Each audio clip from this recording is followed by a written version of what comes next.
ರಾಷ್ಟ್ರೀಯ ಕಾಂಗ್ರೆಸ್ ಪಕ್ಷದ ಅಧಿಕೃತ ಸಂಯುಕ್ತ ಪಾಟೀಲರ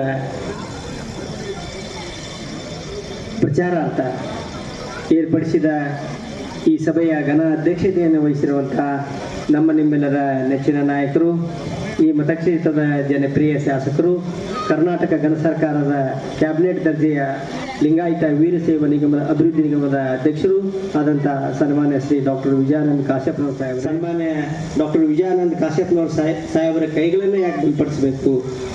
ನಾವು ನಮ್ಮ ನೆಚ್ಚಿನ ಮುಖ್ಯಮಂತ್ರಿಗಳಾದಂಥ ಸಿದ್ದರಾಮಯ್ಯ ಸಾಹೇಬರ ಕೈಗಳನ್ನೇ ಯಾಕೆ ಬಲಪಡಿಸಬೇಕು ಅನ್ನೋದಕ್ಕೆ ಒಂದೆರಡು ಮಾತುಗಳನ್ನು ಹೇಳ ಬಯಸ್ತೀನಿ ನಾನು. ವಿಶೇಷವಾಗಿ ಇಲ್ಲಿ ನಮಗೆ ತಿಳಿದ ಹಾಗೆ ಎಲ್ಲ ನಮ್ಮ ನೇಕಾರ ಬಾಂಧವರು ಜಾಸ್ತಿ ಇದ್ದಾರೆ. ನಾವು ನೇಕಾರಿಗೆ ಕಾಂಗ್ರೆಸ್ ಪಕ್ಷ ಏನು ಮಾಡಿದೆ, ನೇಕಾರರೇ ಯಾಕೆ ವಿಶೇಷವಾಗಿ ಕಾಂಗ್ರೆಸ್ಸನ್ನು ಬೆಂಬಲಿಸಬೇಕು ಅನ್ನೋಕ್ಕೆ ನಾಲ್ಕು ಮಾತುಗಳನ್ನು ಹೇಳ ಬಯಸ್ತೀನಿ. ಯಾಕಂದರೆ ಎಲ್ಲ ಕಡೆ ಹೇಳ್ತಾರೆ ನೇಕಾರರು ಕಾಂಗ್ರೆಸ್ಸನ್ನು ಬೆಂಬಲಿಸುವುದಿಲ್ಲ, BJP ಬೆಂಬಲಿಸ್ತಾರೆ. ಆದರೆ ಮುಂದಿನ ಚುನಾವಣೆಯಲ್ಲಿ ತಾವೆಲ್ಲರೂ 9ನಿಂದ ಸನ್ಮಾನ್ಯ ಶ್ರೀ ವಿಜಯಾನಂದ ಕಾಶ್ಯಪ್ನವರಿಗೆ ಅತ್ಯಧಿಕ ಮತಗಳಿಂದ ಹಾಕಿ ಅವರನ್ನು ಶಾಸಕರನ್ನಾಗಿ ಮಾಡಿಸಿದ ಕೀರ್ತಿ ನಮ್ಮ ನೇಕಾರರಿಗೆ ಸಲ್ಲುತ್ತದೆ ಅಂತ ಹೇಳಿ ನಾನು ಹೇಳಬೇಕು. ನಾನು ಚಿಕ್ಕವನಿದ್ದಾಗ ನಮ್ಮ ಹಿರಿಯರು ಗೊತ್ತದ, ಈ ವಾರ್ಡಿನ ಎಲ್ಲ ಹಿರಿಯರಿಗೆ ಗೊತ್ತದ, ಭೀಕರ ಬರಗಾಲ ಬಂದಿತ್ತು ಸುಮಾರು 1974ರಾಗ ಅಂತ. ಅವಾಗ ಭೀಕರ ಬರಗಾಲ ಅಂದ್ರೆ ಸೀರೆ ಸಹಿತ ಮಾರ್ತಿದ್ದಿಲ್ಲ.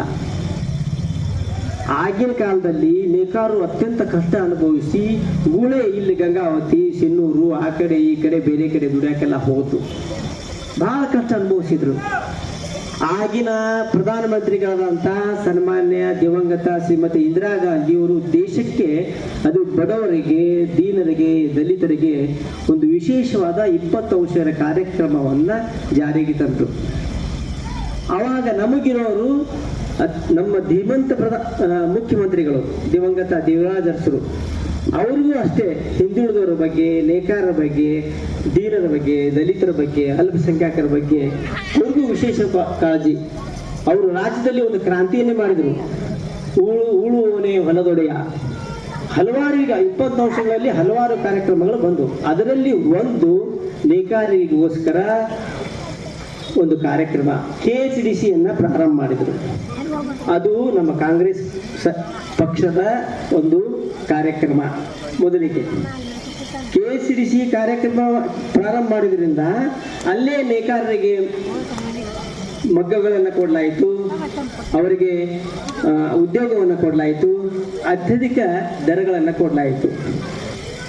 ತದನಂತರ ನಮ್ಮ ಈ ಭಾಗದ ಎಲ್ಲ ಕೆಲವು ಭಾಗದ ಹಿರಿಯರು, ಇಲ್ಲಿ ದೊಡ್ಡ ಸೊಸೈಟಿ, ಅಲ್ಲಿ ಶಾಕಂಬರಿ ಸೊಸೈಟಿ, ಅಲ್ಲಿ ಮಾರ್ಕಂಡೇಶ್ವರ ಸೊಸೈಟಿ, ಆಮೇಲೆ ಹಾಲಿನ ಸೊಸೈಟಿ, ಮತ್ತೆ ಯಾವ ಸೊಸೈಟಿಗಳು, ಸುಮಾರು 9 ಸೊಸೈಟಿಗಳು ಹುಟ್ಕೊಂಡು ನೇಕಾರಿಗೋಸ್ಕರ, ನೀಲಕಂಠೇಶ್ವರ ಸೊಸೈಟಿ, ಎಲ್ಲ ನಮ್ಮ ನೇಕಾರ ಹಿರಿಯರು ಎಲ್ಲ ಸೇರಿ ಒಂದು 9-10 ಸೊಸೈಟಿಗಳನ್ನು ಹುಟ್ಟು ಹಾಕಿದ್ರು. ಆವಾಗ ಆ ಸೊಸೈಟಿಗಳು ಸರ್ಕಾರ ಜೊತೆ ಕೈ ಜೋಡಿಸಿ ಆ ಸೊಸೈಟಿಗಳು ಮಗ್ಗಗಳನ್ನ ಕೊಡ್ಲಿಕ್ಕೆ ಪ್ರಾರಂಭ ಮಾಡಿದ್ರು. ಅವರು ಮುಂಗಾರು ಕೊಡ್ಲಿಕ್ಕೆ ಪ್ರಾರಂಭ ಮಾಡಿದ್ರು. ಅವರು ಮುಂಗಾರು ಕೊಡ್ಲಿಕ್ಕೆ ಪ್ರಾರಂಭ ಮಾಡಿದ ಮೇಲೆ ಸೀರೆಗಳು ಕೂಡಿದ್ವಲ್ಲ, ಮತ್ತೆ ಕಾಂಗ್ರೆಸ್ ಸರ್ಕಾರ ಒಂದು ನಿರ್ಧಾರ ಮಾಡಿತು, ನೀವು ಸೊಸೈಟಿಯಿಂದ ಮಗ್ಗಗಳನ್ನು ಕೊಡ್ರಿ, ನಾವು KHDCಯಿಂದ ಹೇಗೆ ಸಹಾಯಧನ ಕೊಡ್ತೀವಿ ಅದೇ ರೀತಿ ನಿಮಗೆ ಸಬ್ಸಿಡಿ ಕೊಡ್ತೀವಿ. ನಿಮ್ಗೆ ಸಬ್ಸಿಡಿ ಕೊಟ್ಟು ನೀವು ಸೀರೆ ಮಾರಿದ್ರೆ ಎಷ್ಟು ಹೆಚ್ಚಿಗೆ ಸೀರೆ ಮಾರ್ತೀರಿ ಅದಕ್ಕೆ ನಾವು ಸಬ್ಸಿಡಿ ಕೊಡ್ತೀವಿ ಅಂತೇಳಿ ಎಲ್ಲ ಸೊಸೈಟಿಗಳು ಮೇಲಕ್ಕೆ ಬರೋ ಹಾಗೆ, ಕೇವಲ ನಮ್ಮ ನಗರಕ್ಕಲ್ಲ, ಇಲ್ಲಿ ಸುಳುಬಾಯಿ, ಅಮೀನ್ಗಡ, ಗುಡೂರು, ಇಲ್ಲಿಯೂ ಸಹ ಸೊಸೈಟಿಗಳು ಇದ್ದು. ಏನಾದರೂ ಸೊಸೈಟಿಗೆ ಇವತ್ತೇನಾದ್ರೂ ಉಳಿದಾವ ಅದರ ಅಸ್ತಿತ್ವದ ಆ ಸೊಸೈಟಿಯಿಂದ ಸಹಾಯ ಆಗೈತಂದ್ರೆ ಅದು ಕಾಂಗ್ರೆಸ್ ಪಕ್ಷದ ಸರ್ಕಾರದ ಕೈಗೆ ಹೋದ್ರು. ನೇಕಾರರು 3 ವರ್ಷದಿಂದ ಬಹಳ ಕಷ್ಟದಲ್ಲಿ ಬಂದ್ರ ಇಲ್ಲೆಲ್ಲ ಬರ ಬಂದಿತ್ತು. ಯಾವ್ದಕ್ಕೆ ಸ್ಪಂದನೆ ಮಾಡ್ಯಾರ? ಈ ಊರಿಗೆ ಏನು ಮಾಡ್ಯಾರ? ನಮ್ಮ 2 ಅವಳಿ ತಾಲೂಕಿಗೆ ಏನು ಮಾಡ್ಯಾರ? ಏನು ಸಹಾಯ ಸಹಕಾರ ಮಾಡ್ಯಾರ? ನರೇಂದ್ರ ಮೋದಿ ಮುಖ ನೋಡಿ ಹೋಗ್ತೀವಿ. ನರೇಂದ್ರ ಮೋದಿ ಅವರ ದೇಶಕ್ಕೆ ಒಳ್ಳೇದು ಮಾಡಿಲ್ಲ. ನರೇಂದ್ರ ಮೋದಿಯವರಿಂದ ದೇಶ ಮುಂದಕ್ಕೆ ಹೋಗಿಲ್ಲ. ನರೇಂದ್ರ ಮೋದಿಯವರಿಂದ ದೇಶ ಅಧೋಗತಿಗಿಡದ.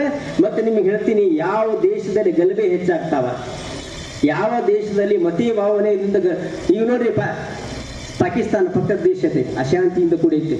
ಅಫ್ಘಾನಿಸ್ತಾನ ನೋಡ್ರಿ ಅಶಾಂತಿಯಿಂದ ಕೂಡೈತೆ. ಎಲ್ಲಿ ಯಾವ ದೇಶದಲ್ಲಿ ಅಶಾಂತಿ ಇರ್ತೈತೆ ಆ ದೇಶ ಅಭಿವೃದ್ಧಿ ಆಗ್ಲಿಕ್ಕೆ ಸಾಧ್ಯ ಇಲ್ಲ. ನಾವು ಹಿಂದೂ ಮುಸ್ಲಿಂ ಅಂತ ಗುದ್ದಾಡ್ಕೊಂತ ಹೋದ್ವಿ, ಅದು ಅಭಿವೃದ್ಧಿ ಆಗ್ತದೆ. ಹಿಂದೂ ಮುಸ್ಲಿಂ ಗುದ್ದಾಡ್ಕೊಂಡು ಏನ್ ಲಾಭ ಐತೆ? ಅವ್ರಿಗೆ ಅಧಿಕಾರ ಬರಕ್ಕೆ ಅಷ್ಟ ಉಪಯೋಗ ಐತೆ. ಅಲ್ಲಿ ಯಾಕೆ ಅವ್ರನ್ನ ಕಟ್ಟು ಮಾಡಿ ತೋರಿಸ್ತೀರಿ? ಆಮೇಲೆ ಏನ್ ಮಾಡ್ಯಾರ? ಪ್ರತ್ಯೇಕವಾಗಿ ಹಿಂದೂಗಳಿಗೆ ಏನ್ ಕೊಟ್ಟಾರ ಅವರು? ಆಯ್ತಪ್ಪ, ಮುಸಲ್ಮಾನರಿಗೆ ಕಾಂಗ್ರೆಸ್ ಪಕ್ಷ ಓಲೈಸ್ತೈತೆ, ಹೆಚ್ಚಿನ ಸೌಲಭ್ಯಗಳನ್ನ ಮುಸಲ್ಮಾನರಿಗೆ. ಹೌದು, ನೀವೇನು ಹಿಂದೂಗಳಿಗೆ ಕೊಟ್ರಿ? ಇಷ್ಟು ಸಲ ಏನು 10 ವರ್ಷ ಶಾಸಕ ಬಂದ್ರಲ್ಲ, ಹೌದಪ್ಪ, ಅವ್ರಿಗೆ ಬಿಟ್ಟು ಬೇರೆ ಏನಾರ ಕೊಟ್ರೆ? ಹಿಂದೂಗಳನ್ನ ಅತಿ ಬಡವರಿದ್ದವ್ರನ್ನ ಮೇಲೆ ತಂದಿಟ್ರೆ, ನೇಕಾರನ ಮೇಲೆ ತಂದಿಟ್ರೆ, ಕೂಲಿಕಾರನ ಮೇಲೆ ತಂದಿಟ್ರೆ, ಇವತ್ತೇನಾದರೂ ಬಡವರಿಗೆ ಏನಾದರೂ ಕಾರ್ಯಕ್ರಮ ಹಾಕೊಂಡಿದ್ರೆ ಅದು ಕಾಂಗ್ರೆಸ್ ಪಕ್ಷದ ಸರ್ಕಾರಗಳು. ನಾವು ಇವ್ರು ಹಿಡ್ಕೊಂಡು ಹೋಗಿ ಸಂಯುಕ್ತ ಪಾಟೀಲ್ ಹಿಡ್ಕೊಂಡ್ಬೇಕು. ಸಂಯುಕ್ತ ಪಾಟೀಲ್ ನಮ್ಗೆ ಯಾರು ಬೆನಿಫಿಟ್ ಅದ? ಸಂಯುಕ್ತ ಪಾಟೀಲ್ ಆಶ್ ಬರೋದ್ರಿಂದ ಒಂದು ವಿಜಯಾನಂದ ಕಾಶ್ಯಪ್ರವ್ರ ಕೈಗೆ ಬಲಪಡಿಸಿದಂಗೆ ಆಗುತ್ತೆ, ಸಂಯುಕ್ತ ಪಾಟೀಲನ್ನ ಆರಿಸಿದಂಗೆ ಆಗುತ್ತೆ. ಅವ್ರು ಬಹಳ ತಿಳುವಳಿಕೆ ಇದ್ದವ್ರು ಅದಾರೆ. ಇನ್ನೊಂದೇನಂದ್ರೆ ಅವ್ರ ತಂದೆಯವರು ನಮ್ಮ ಒಬ್ಬ ಸಚಿವರು ಅದಾರೆ. ಯಾವ ಸಚಿವರು? ಜವಳಿ ಸಚಿವರು ಅದಾರೆ. ನಾವು ಅವ್ರಿಗೆ ಹಕ್ಕು ಬರ್ತದೆ. ನಮ್ಮ ಶಾಸಕರು ಇರ್ತಾರೆ, ಸರ ನಾವು ಓಟ್ ಹಾಕಿ ನಿಮ್ಮ ಮಗಳ ಆರಿಸ್ತಂದೀವಿ, ಎಲ್ಲ ನೇಕಾರ ಓಟ್ ಹಾಕ್ಯಾರ, ನೀವು ಎಲ್ಲ ವಿಷಯ ಎಲ್ಲ ಬಿಟ್ಟು ಮೊದಲು ನಮ್ಮ ನೇಕಾರಿಗೆ ಏನ್ ಮಾಡ್ತೀರಿ ಮಾತ್ರ ಕೇಳೋ ಹಕ್ಕು ಅವ್ರಿಗೂ ಬರ್ತದೆ, ನಮಗೂ ಬರ್ತದೆ ಅಂತ ಹೇಳಿ ಕನಿಕಳಿ ವಿನಂತಿ ಮಾಡ್ಕೊಂಡು ಧನ್ಯವಾದ ಮುಗಿಸ್ತೀನಿ. ಜೈ ಹಿಂದ್, ಜೈ ಭಾರತ್, ಜೈ ಕಾಂಗ್ರೆಸ್.